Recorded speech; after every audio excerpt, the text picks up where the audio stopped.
His name lights up her screen after 3 weeks of silence, and for a moment it feels like the relationship has reopened. But this time she does not rush to make his return feel safe, warm, or repaired. One message can reopen contact, it cannot rebuild trust. Here are 4 things that change when she stops closing that gap for him.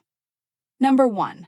She stops treating his return as proof that the relationship is being repaired.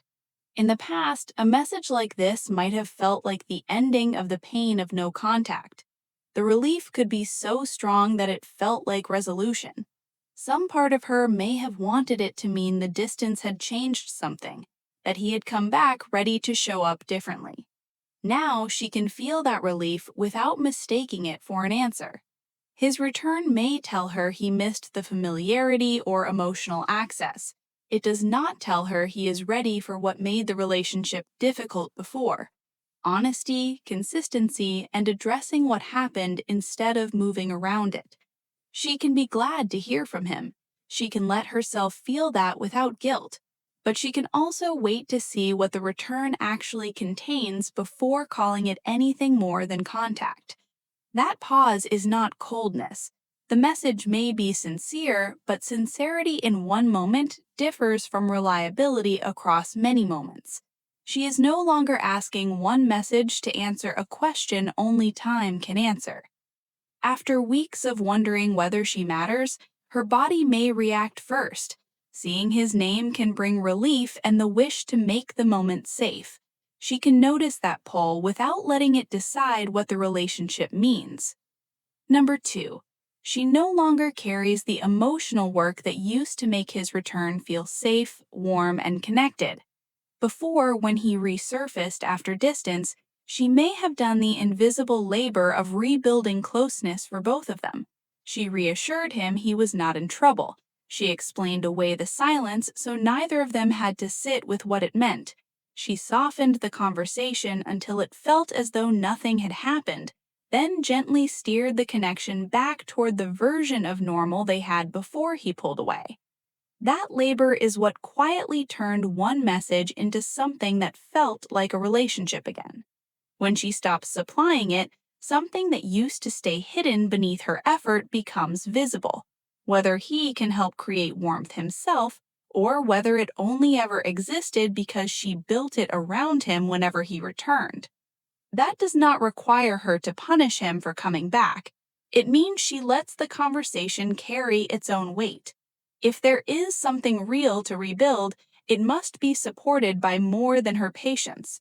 She may answer with care and remain open, but she does not have to make the distance disappear before he acknowledges it.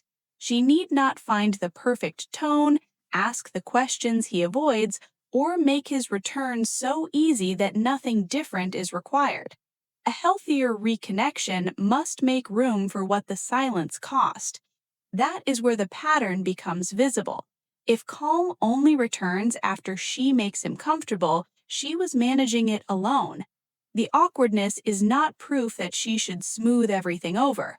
It may show whether he will meet her there. His message can reopen a conversation. On its own, it cannot rebuild trust, no matter how genuine the relief feels in that moment. Without her rebuilding it for him, what he does next stops being ambiguous.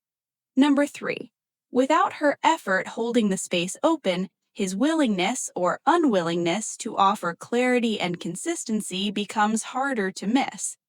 If she's not filling the silence, explaining the distance away, or restoring the atmosphere he's used to returning to, he has to face something he may not have had to face before, the gap himself.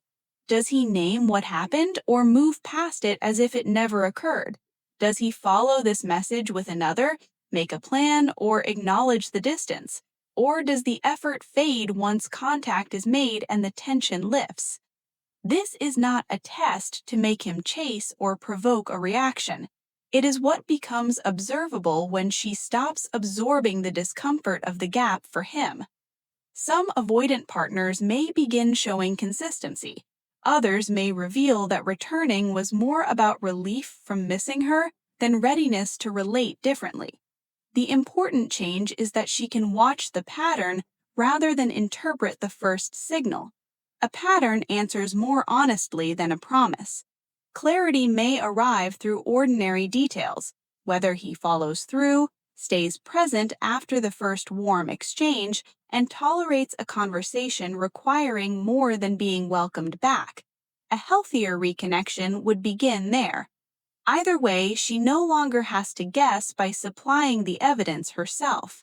It's the first chance to see whether contact can become mutual. Number 4.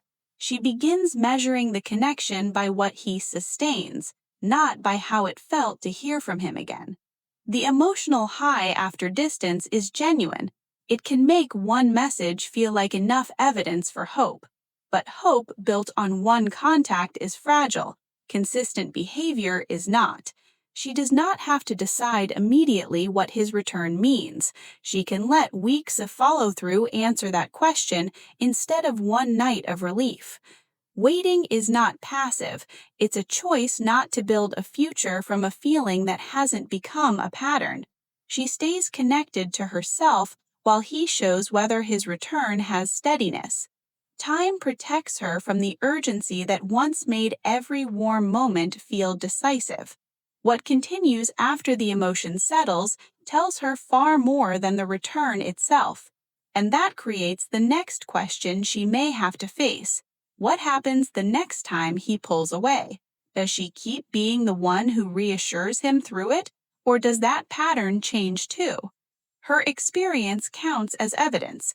Does contact leave her calmer or return her to checking every change in tone? Can she speak honestly, or does she edit herself so he'll withdraw? Her emotional state can reveal whether access feels safer or merely familiar. The standard is whether the connection becomes mutual and less dependent on her carrying the uncertainty. Does he reach out without prompting? Does he stay when something goes wrong? Does he make space for uncomfortable honesty? Consistency, clarity, and accountability appear through repetition. One message cannot create them, and she cannot create them for him because his return felt familiar. This is not distance for its own sake or punishment dressed up as boundaries. It's the difference between a door being unlocked and a relationship actually being rebuilt behind it. The next analysis looks at what changes when an empathizer stops reassuring an avoidant after withdrawal, and the familiar pattern no longer gets softened for him. I'm Attachment Decoded, and I'll see you in the next analysis.